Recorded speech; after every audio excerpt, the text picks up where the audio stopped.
अस्सलाम वालेकुम। हारून रशीद एक बहुत बड़े बादशाह हो गुजरे हैं और उनकी बेगम जुबैदा जो कि बहुत ही नेक खातून थी। कई मतलब ऐसा होता है मियाँ बीवी के दरमियान अनबन हो जाती है, लड़ाई झगड़ा हो जाता है। तो हारून रशीद और जुबैदा के दरमियान लड़ाई झगड़ा हो गया। तो हारून रशीद ने कहा कि अगर तू शाम से पहले मेरी सल्तनत से बाहर ना निकली तो तुम्हें 3 तलाकें हैं। तो उसकी सल्तनत इतनी ज़्यादा थी हारून रशीद की कि बगदाद के ऊपर अगर बादल गुजरते थे तो वो बारिश ना होती तो हारून रशीद कहता था कि तू ना बरस, जहां भी बरसेगा वहां का गला अनाज जो है वो हारून रशीद के पास भी आएगा। इसलिए हारून रशीद को कोई फर्क नहीं पड़ता तू बरसे या ना बरसे, मतलब इतनी ज्यादा उसकी वहां पर खिलाफत थी। तो ये बात जब गुस्सा ठंडा हुआ तो दोनों परेशान हो गए।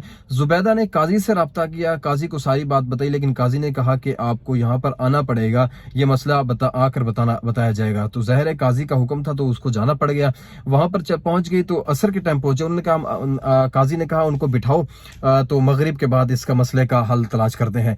तो उसने कहा, जुबैदा ने कहा नहीं, मगरिब से पहले मसले हल करने। उसने कहा नहीं, मैं जो कह रहा हूँ अपने मगरिब से बाद ही इसका हल निकालेंगे, आप यहाँ पर बैठो।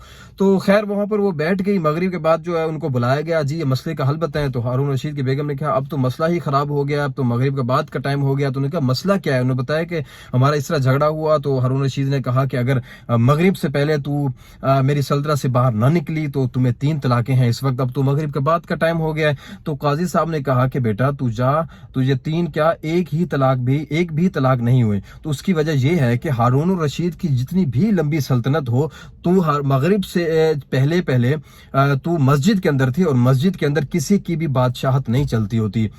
अल्लाह तबारक व तआला का घर होता है मस्जिद, मस्जिद के अंदर किसी की भी बादशाहत नहीं चलती होती। अल्लाह तबारक व तआला सबको हिदायत की तौफीक अता फरमाए।